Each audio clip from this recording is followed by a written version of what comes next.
Hello my dear student, हम JEE PY को discuss कर रहे हैं। क्वेश्चन में हमसे बोला गया है an electron is projected with uniform velocity along the axis inside the current carrying long solenoid, then the electrons will be accelerated along the axis, the electron will be continue to move with uniform velocity along the axis of the solenoid, the electron path will be circular about the axis, the electron will experience a force at 45 degree to the axis and execute the helical path। देखो ये JEE PY की question है, ठीक है, JEE का question है ये, ठीक है।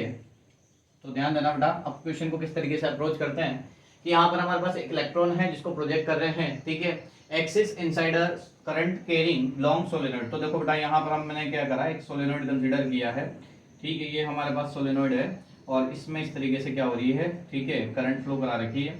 तो हम जानते हैं कि जैसे ही सोलेनॉइड में करंट फ्लो होगी, ठीक है, सपोज कीजिए कि यहाँ पर हमारे पास इस तरीके से करंट फ्लो हो रही है, तो यहाँ पर एक मैग्नेटिक फील्ड डेवलप हो जाएगा जो कि इस तरीके से होगा, ठीक है। तो यहाँ पर ये इस तरीके से क्या होगा, इसमें मैग्नेटिक फील्ड डेवलप होगा। अब क्या बोला गया है कि एन जो है ना, एक इलेक्ट्रॉन है, इसको हम एक्सिस के अलोंग ही क्या कर रहे हैं, यहाँ पर कोई इलेक्ट्रॉन है, ठीक है, ये एक्सिस के अलोंग ही मूव कर रहा है, ठीक है, ये इलेक्ट्रॉन जो है वो इसी डायरेक्शन में मूव कर रहा है। तो हम जानते हैं कि जब भी कभी कोई सोलेनॉइड होता है तो उसके अंदर जो फोर्स लगता है, ठीक है, वो होता है बेटा, किसी चार्ज पार्टिकल को मैग्नेटिक फील्ड के अंदर रखते हैं तो उसमें जो फोर्स लगता है उसका फॉर्मूला होता है बेटा क्यू वी क्रॉस बी।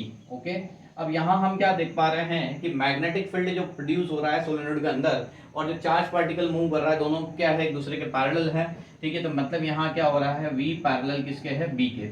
जब यहाँ पर वेलोसिटी और मैग्नेटिक फील्ड दोनों पैरेलल है तो दोनों के बीच में एंगल जो होगा, तो यहाँ से ध्यान देना, फोर्स का फॉर्मूला हमारे पास होगा इसके लिए form Q V B sine theta.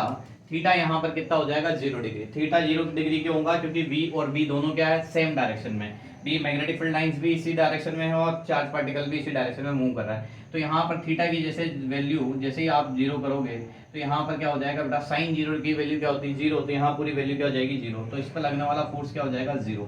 मतलब अब जो चार्ज पार्टिकल है वो वैसा का वैसा ही मूव करता रहेगा। तो यहाँ पर देखो बेटा, सेकंड ऑप्शन है the electron will continue to move with uniform velocity along the axis of the solenoid, क्योंकि इस पर कोई फोर्स लग ही नहीं रहा, तो जिस भी वेलोसिटी से चार्ज पार्टिकल मूव कर रहा है उसी वेलोसिटी से चार्ज पार्टिकल मूव करता रहेगा। तो यहाँ से ऑप्शन नंबर सेकंड क्या हो जाएगा, करेक्ट हो जाएगा। आई होप आपको क्वेश्चन समझ में आएगा। Thank you for watching.